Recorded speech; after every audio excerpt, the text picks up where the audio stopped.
Bismillahirrahmanirrahim. Assalamualaikum warahmatullahi wabarakatuh. Asyhadu an la ilaha illallah, asyhadu anna Muhammad Rasulullah. Allahumma sholli ala sayyidina Muhammad wa ala ali sayyidina Muhammad. Kama sholaita ala sayyidina Ibrahim wa ala ali sayyidina Ibrahim bil alamina innaka Hamidum Majid. Sebelum kita lanjutkan kajian tambahan kita dalam rubrik mampir ngombe. Mampir itu singgah, ngombe itu minum. Itu idiom bahasa Jawa ya, mampir ngombe. Artinya apa? Sesaat. Ya. Kilat ya, sesaat, kilat, cepat gitu. Jadi ini menu tambahan memang seharusnya dikemas dalam waktu singkat, tapi kadang-kadang ya sampai lama juga karena nggak bisa disingkat-singkat ya. Sebelum kita lanjutkan mampir ngombe di Sabeah yang cerah ini, tadi malam hujan sampai jam 2 dini hari. Dan ini matahari mulai berani menampakkan senyumnya ya. Semoga terus berani sampai senja nanti sehingga enggak dingin ya. Kita panjatkan dahulu doa kepada Gusti Allah Ingkang Maha Agung untuk saudara-saudara kita yang telah bermurah hati memberikan sholawatnya kepada channel dakwah ini, sehingga channel dakwah ini dapat eksis hadir dalam ruang-ruang diskusi kalian semuanya dimanapun kalian berada, baik di mancanegara maupun di dalam negeri. Begitu juga untuk seluruh viewer terkasihku, aku ucapkan terima kasih. Semoga selalu always dan always selalu ya, tidak pernah never ya, bertumbuh menjadi yang anti skip dan anti download. Dan bagi yang berkenan silahkan di-share link-link kajian dari channel dakwah ini. Sekali lagi linknya ya. Jangan kamu unduh, jangan kamu download, kamu edit semaumu lalu kamu re-upload, kamu unggah ulang ya. Jangan begitu. Memang kalau ada perlu sesuatu ya silahkan izin dulu sama aku, nanti tak lihat kepentingannya untuk apa gitu ya. Berikutnya aku tidak bisa sebutkan satu persatu, kalian semua adalah saudara baikku yang telah memberikan doa-doa baiknya untukku, maka aku juga memanjatkan kebaikan doa itu semoga dicurahkan untukmu. Amin amin ya robbal alamin. Oke, insya Allah akan kita selesaikan sampai besok ya, karena besok menurut kalender yang ada di dinding kita tanggal 8 Ahad ya, tertulis sebagai milad ya. Jadi sampai besok kita masih mengangkat serpihan-serpihan milad sebagai tajuk mampir ngombe kita. Nanti kalau belum selesai ya diselesaikan tahun depan insya Allah ya. Kita sama-sama diberi kesehatan, diberi umur panjang. Jadi nggak usah ngoyo, santai saja. Cool, kalem, confident ya. Oke. Kita akan melanjutkan masih dalam serpihan-serpihan milad. Tapi sebelum itu aku bacakan dulu komentar yang masuk sebagai apresiasi, sebagai wujud kehormatanku yang aku anugerahkan untuk kalian semua yang telah bersedia meluangkan waktu dan pikirannya untuk coret-coret di kolom komentar. Oke. Diusir dulu dinginnya. Bismillahirrahmanirrahim.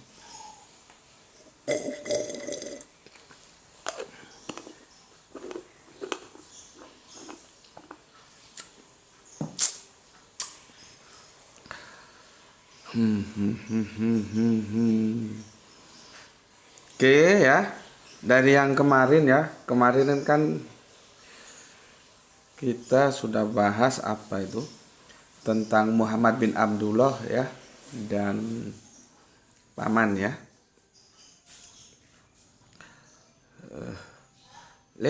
Judul kemarin Muhammad bin Abdullah masuk link dengan paman sudah. Terus yang nanti jadikan satu playlist ya, supaya om-omnya gampang nyari ya. Terus yang terakhir kemarin Muhammad bin Abdullah masuk lingkungan istana ya. Nanti ini yang akan kita diskusikan kenapa kok pilihannya ke Bani Sa'ad gitu ya. Oke, sebelum itu kita ke kolom komentar dulu. Pertama dari Kang Mas Kiki PSC yang punya Rangkas Bitung Lebak Banten nyimak, semoga Tuan Guru JM diberikan keberlimpahan rezeki dan kesehatan sekeluarga. Begitu juga semoga doa baikmu juga tercurahkan untukmu bersama keluarga di Rangkas Bitung untuk saudaraku Kiki ya. Amin amin ya robbal alamin. Dari Rangkas Bitung kita terbang ke Palu. Ada soleha kita Gispati. Alhamdulillah Palu hadir Tuan Guru.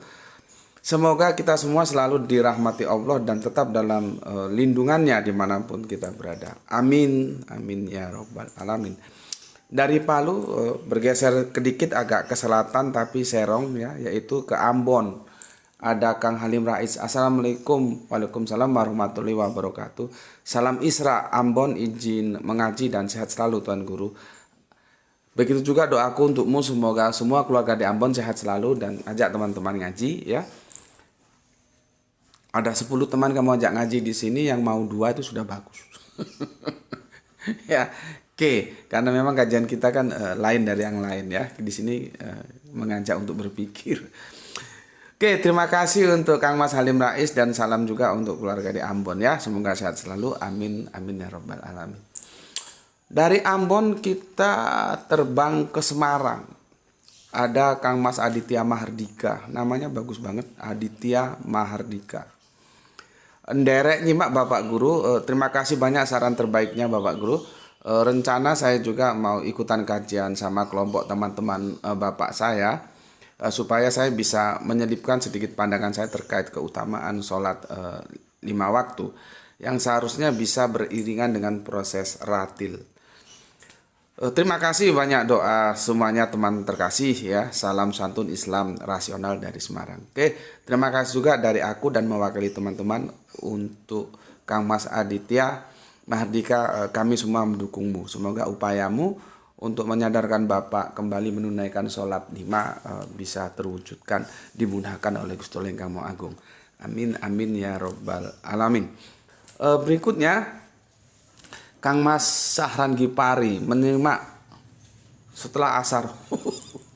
Jauh banget. Mampir ngombenya pagi sekitar jam 8 atau maksimal jam 10, nontonnya setelah asar. Hujan masih betah turun. Oh, di sana hujan juga ya. Tapi enggak apa-apa. Namanya juga orang sibuk ya. Orang sibuk ini sepertinya ini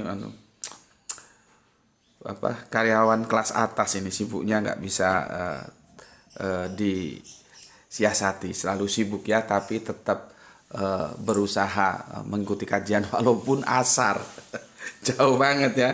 Pagi jam 10 saat duha, lihatnya saat asar. Tapi tidak apa-apa, tetap semangat selalu ya. Kapan bisa kita ngaji, kita ngaji ya, tidak masalah.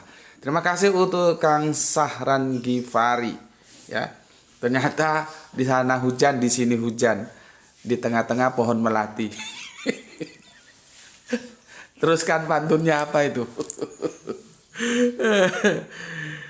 Kita ke Jakarta, ini senior kita ini ya. Kang Mas Kasara Kids. Subhanallah ya. Ketika jari jemarinya menari-nari di atas tutut piano ya.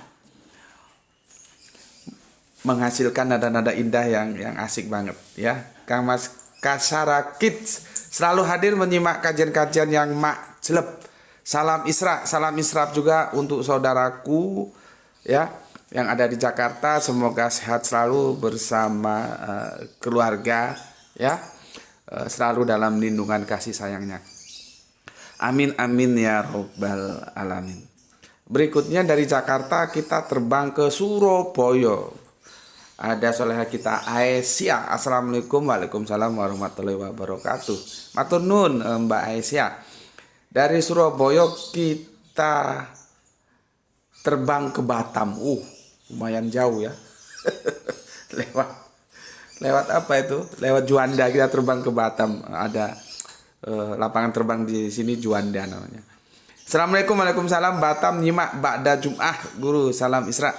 Oke, salam Isra juga untukmu. Salam untuk semua keluarga yang ada di Batam. Semoga sehat selalu dan semoga bisnismu mendapatkan ridho dari Gusti Allah Kang Maha Agung untuk menjadi maju dan maju lagi.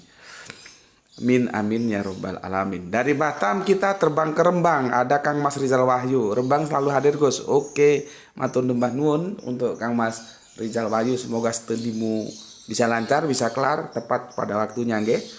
Oke, matur nuwun Kang Mas Rizal Wahyu. Dari Rembang kita bergeser ke pantai utara Jawa yaitu Tuban. Ada Kang Arif Musinin. Hadir Gus, nyimak kajian sebelum berangkat kerja. Oke, monggo, terima kasih, salam untukmu dan keluarga yang ada di Tuban.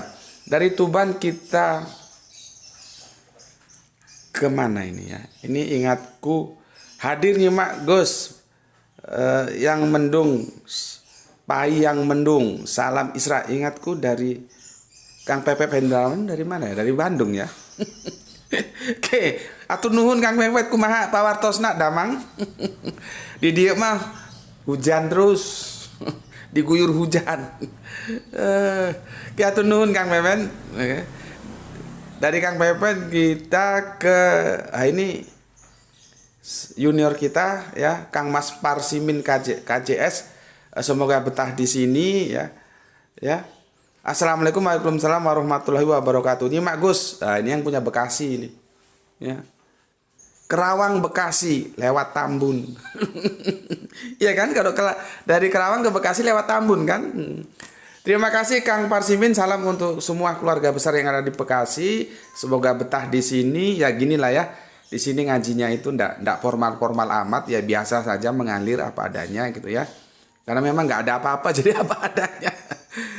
Tentunya dengan sebuah harapan Kang Mas Parsimin bisa betah, bisa kerasan di sini, menjalin silaturahmi bersama teman-teman ya, saudara-saudara kita di sini. Baik yang seiman maupun tidak seiman ya, kita sama-sama bersaudara ya. Saudara itu kan di dalam Islam diikat oleh 3 ikatan ya. Bisa akidah, bisa kebangsaan, bisa kemanusiaan ya. Tinggal mana yang mau kita pakai ya. Nggak temu di akidah, kita saudara sebangsa. Nggak temu di bangsa, kita saudara sesama humanisme makhluknya Gusti Allah yang Maha Agung yang bernama manusia. Ya, matur nuwun Kang Parsimin. Terima kasih, semoga betah di sini nggih. Matur nuwun, salam untuk semua keluarga di Bekasi. Semoga dalam ridho Gusti Allah yang Maha Agung. Oke, dari Bekasi lupa aku Kang Helmi Aprianto ini dari mana, lupa ya. Salam Isra Gus. Oke, salam Isra juga untukmu. Alhamdulillah di sela-sela Makario itu berasal dari kata karyo itu karya, artinya kerja, artinya di sela-sela bekerja begitu ya. Bisa mengikuti kajian Tuan Guru. Sayangnya serbutan kopinya nggak terdengar Gus, jadi nggak asik. Ya tahu sendirilah ya, kalau sedang nggak terdengar itu berarti kopinya panasnya masih belum bisa diajak kompromi. Jadi cepet-cepet aja diminum. Kalau hangat-hangat gitu nggak buru-buru diminum. Ini tahu aja nih Kang Mas Helmi Afrianto ini. Oke, hatur nuhun, salam untuk keluarga ya. Oke, hatur nuhun Kang Helmi Afrianto. Berikutnya sesepuh kita Mehanem. Waduh, kalau pagi-pagi nggak bisa start lebih awal Gus, nyimaknya jam 10. Tenang. Semua bisa kita atur, tidak masalah ya. Mau jam 10, mau jam berapa. Seperti tadi saudara kita ada yang setelah asar justru. Jam 10 masih selisihnya sekitaran 2 jam cuman ya. Jam 8 kita unggah, kalau nggak ada kendala signal jam 10 berarti kan 2 jam. Tidak ada masalah Kang Mehanem ya. Yang penting tetap selalu ngaji, kapan waktunya silahkan diatur lah. Karena memang masing-masing kalian kan punya kesibukan, sebagaimana aku juga punya kesibukan. Jadi jangan terlalu birokrasi setiap jam sekian. Ya bagaimana enaknya lah ya, atur sendiri, kalian yang lebih tahu kesibukan-kesibukan kalian. Yang jelas jangan digunakan waktu sisa untuk ngaji, jangan. Tidak baik itu. Kita harus merubah budaya kita. Kita harus memberikan waktu untuk ngaji. Masalah kapan? Nah itu disesuaikan dengan kesibukan kita masing-masing. Tadi Kang Mas kita ada yang asar, terus ada yang setelah Jumat, yang di Batam, terus ada jenengan ini jam 10. Terserah. Tapi yang jelas kerangka berpikirnya harus dirubah. Jangan sisa waktu itu untuk ngaji. Jadi kalau nggak punya sisa waktu nggak ngaji, jangan begitu. alokasikan waktu untuk ngaji, yang itu tidak bisa diganggu gugat, harus ngaji, entah sejam, entah setengah jam. Nah, masalah kapan yang sejam setengah jamnya itu kamu sendiri yang ngatur, ya. Kalau sesepuh kita ini Pak Mehanem ini jam 10 bisanya, setelah ada tugas-tugas rutin ya sudah, nggak masalah gitu ya. Oke, matur nuwun, atur nuhun Kang Mas Mehanem. Dari situ oke, salam sama keluarga Kang Mas nggih. Semoga sehat selalu.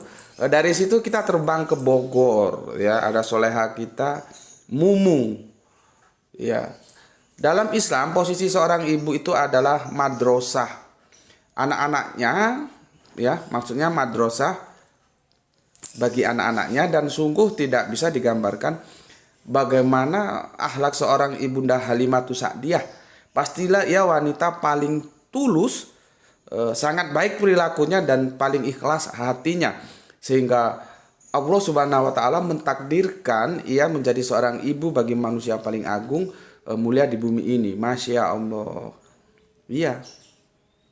Dari sini kan kita semakin tidak lagi bisa menerima kalau Muhammad kecil itu diseleksi sama Bunda Halimatus Sa'diyah. Tidak mungkin, ya, tidak mungkin, ya.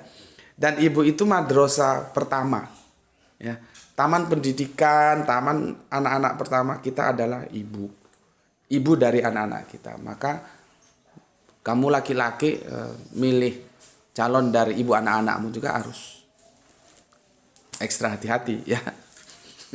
Itu yang bisa kita ambil. Terima kasih untuk Asila Mumu yang ada di Bogor, ya.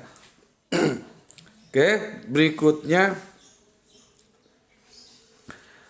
Nah ini Kang Mas Irfan Al Akbar masih nyimak mampir ngombe di tengah deru mesin dari Kerinci Jambi.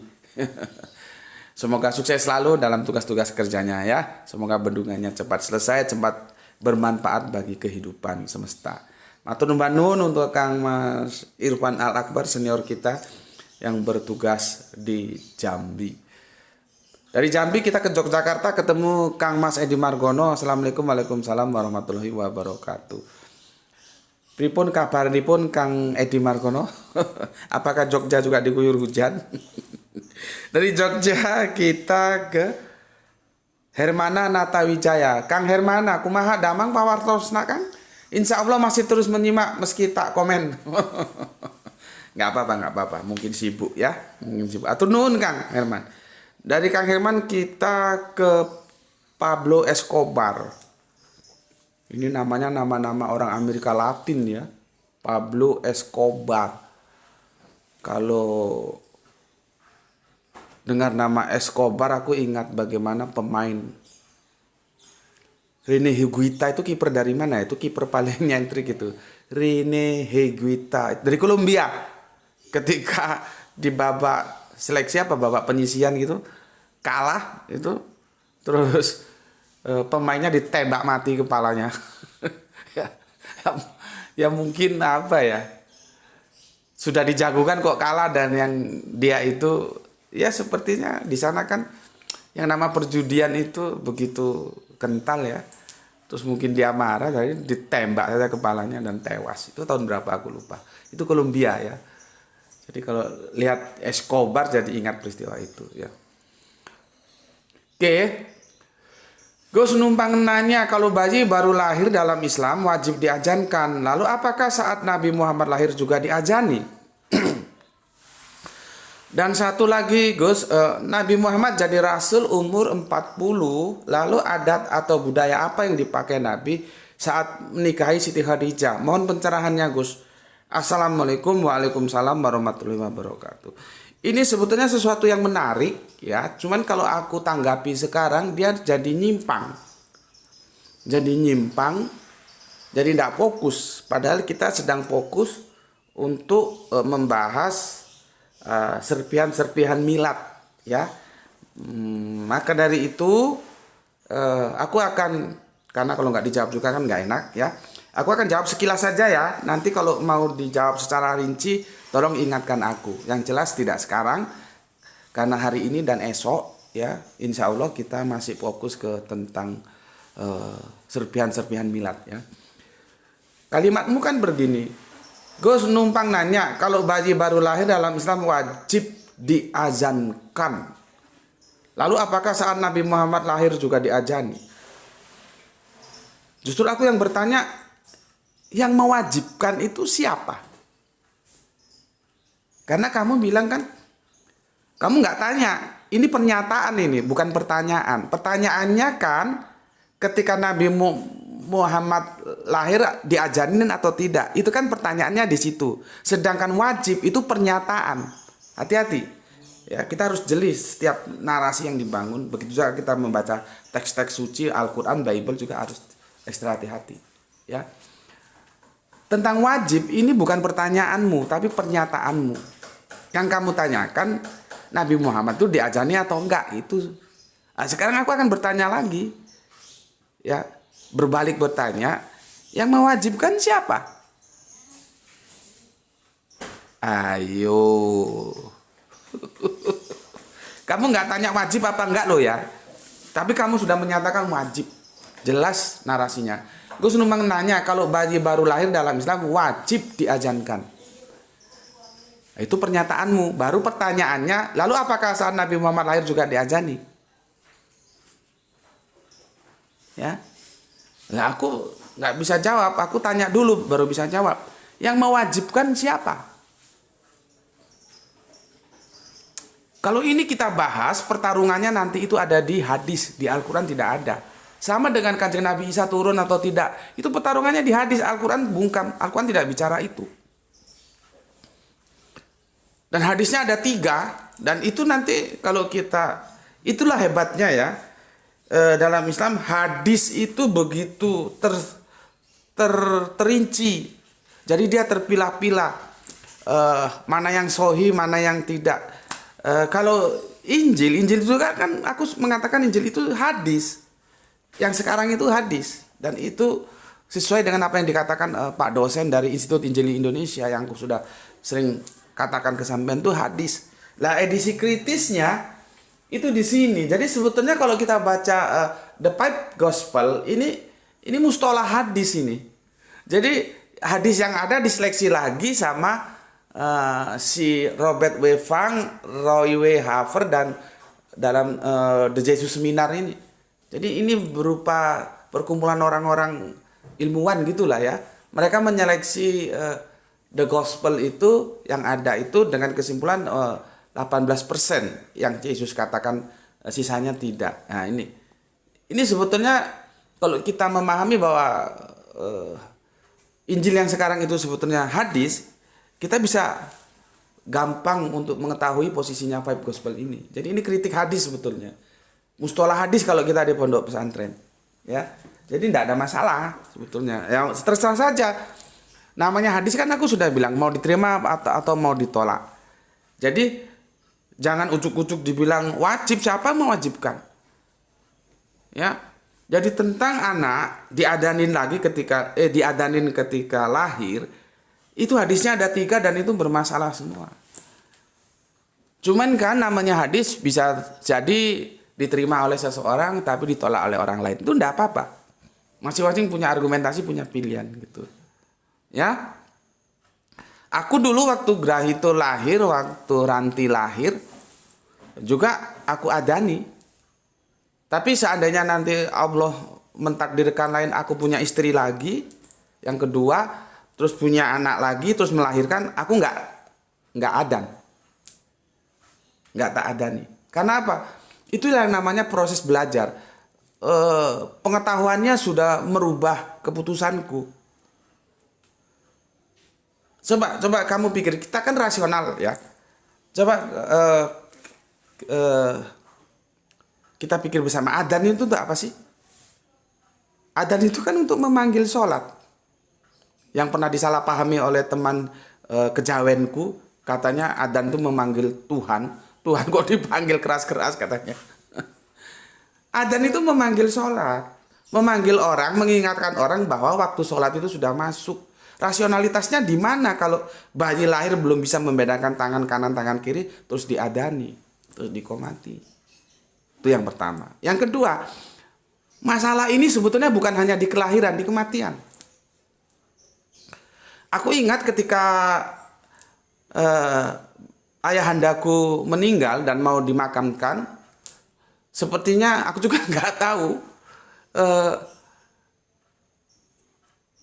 orang-orang di sekitar perkampunganku itu sepertinya aku padahal nggak pernah ngomong, tapi mereka membaca sepertinya bagaimana kerangka berpikir keislamanku gitu loh.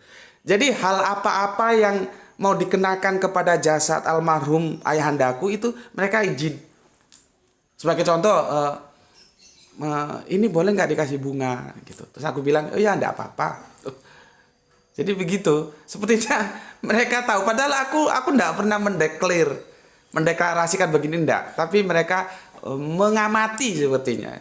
Takutnya nanti aku nggak boleh, nggak terima gitu ya. Mereka izin. Waktu itu kerandanya itu mau dikasih bunga-bunga sebagaimana budaya kita kan. Dikasih bunga-bunga yang dirangkai. Ini boleh nggak dikasih bunga? Iya boleh, silakan, terus dikasih. Begitu juga ketika mau dimakamkan, itu kan di mana-mana kan, di sini khususnya di Sumatera juga itu diadani.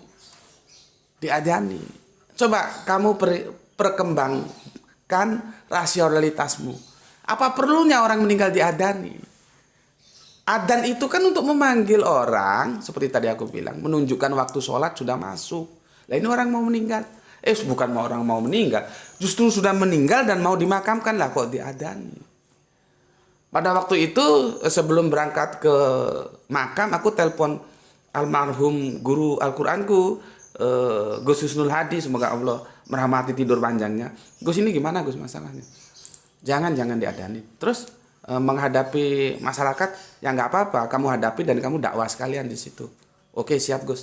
Dan ketika mau dimasukkan ke makam, aku bilang mereka kan izin lagi gitu, nggak usah diadanin, gitu. Nggak usah diadanin, langsung aja tanahnya diuruk gitu ya.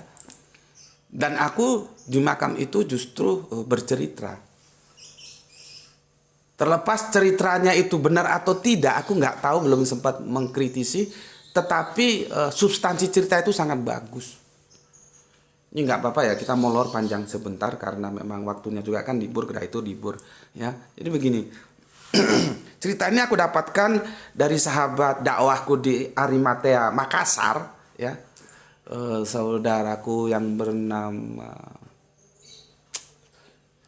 lupa aku. Siapa yang namanya yang nggak ketemu lama di Makassar? Zul. Namanya Zul. Nama lengkapnya siapa ya? Zulkifli. Kami manggilnya Zul. Ya. Semoga Zul kalau melihat video ini tolong hubungi aku ya. Lama kita tidak bersua. Aku nggak tahu di mana alamatnya kamu sekarang. Ya. Ya, sehingga persaudaraan kita masih tetap bisa terjalin. Zul yang menceritakan ke aku. Jadi begini. Dalam sebuah perjalanan adalah seorang pemimpin gitu ya. Pada saat itu mungkin saudagar kaya, mungkin penguasa saat itu siapa aku lupa gitu. Jadi ketika mereka lelah, mereka karavan. Mereka kan bawa tenda. Mereka tidur di padang pasir bikin tenda. Gitu ya. Bikin tenda. Dan budaya ini kan dipegang oleh Arab dan Israel. Ya memang mereka kan dari satu galur yang sama dari Bapak Abraham ya. Jadi nanti kita juga akan menyentuh bahasa ya. Semitik kan bahasanya mereka gitu ya. Jadi mereka tidur di padang pasir gitu ya, karena lelah bikin tenda. Gitu loh. Sudah malam ya, besok dilanjutkan perjalanannya. Kalau kalian ada yang tahu kisah ini tolong nanti dijelaskan di kolom komentar ya. Begitu tenda itu dipasang dan malam sudah masuk, tiba-tiba ya tentunya lilin nggak ada saat itu ya. Penerangan dari jenis apa? Katakanlah orang Jawa bilang itu oncor atau obor gitu ya, itu mati. Begitu obornya, lampunya itu mati, suasana gelap. Nah ini cantik-cantiknya ini, sekretaris-sekretarisnya lah ya, atau pelayan-pelayannya atau dayang-dayangnya sibuk. Wah, bosnya kegelapan kan. Kegelapan, sibuk. Setelah berhasil dihidupkan kembali, ya terang. Kemudian para cantrik-cantriknya itu, para dayang-dayang sekretarisnya itu, gitulah ya gampangnya, itu melihat bagindanya ini, junjungannya ini menangis, gitu loh, menangis. Terus ditanya, mengapa Tuan menangis, gitu loh. Terus ini bosnya jawab, mata saya kemasukan debu, gitu. Ternyata itu tidak memuaskan jawaban itu bagi cantik-cantik yang ada yang tanya. Ditanyakan lagi, maaf Tuan, kenapa Tuan menangis, gitu. Mungkin mereka juga takut apa pelayanannya kurang atau gimana, tapi kok ya enggak mungkin, tapi kok menangis, ada apa, gitu. Kalau dijawab kemasukan debu, ya enggak mungkin juga karena itu sudah di dalam tenda. Enggak ada tiupan angin yang bisa menerbangkan debu dalam tenda, kan gitu kan. Akhirnya karena ditanya terus dijawab oleh Tuan ini, ketika lampu mati itu begitu gelap. Dan ini juga semoga bisa menjadi perenungan kita bersama ya. Perhatikan kalimatnya, dijawab oleh Tuan itu, ketika lampu itu mati begitu gelap, aku tidak bisa melihat sesuatu apapun yang ada di depanku. Dan ini masih di dalam dunia. Bagaimana nanti ketika jasad kita tertanam di dalam kubur yang tertimbun tanah? Kita akan menemukan kegelapan demi kegelapan. Lalu bekal apa yang bisa kita bawa sehingga kubur kita menjadi terang? Begitu ceritanya. Dan cerita itu sangat masuk dalam hati sanubariku, dan aku membacakan kisah itu ketika makam bapak itu dalam prosesi tanahnya itu diuruk. Jadi tidak ada adzan. Dan masyarakat sana tidak protes. Dia sepertinya sudah bisa memaklumi. Begitu gitu ya. Jadi gitu Mas ya tentang adzan ya, tentang adzan. Berikutnya tentang, dan satu lagi Gus, Nabi Muhammad jadi Rasul umur 40. Ya. Umur 40. Gini aja, berapa lama deh? 32. Kita jadikan 2 season ya. Nanti kalau panjang kalian sulit nontonnya, jadi nggak. Ini season pertama, nanti kita lanjutkan ya ke season kedua, dan biar nanti sama Gra itu langsung diunggah dua-duanya. Kalau memungkinkan diunggah dua-duanya, kalau tidak besok ya. Oke, sampai di situ dulu, nanti kita lanjutkan ke season yang kedua. Bismillahirrahmanirrahim. Alhamdulillahirabbil alamin.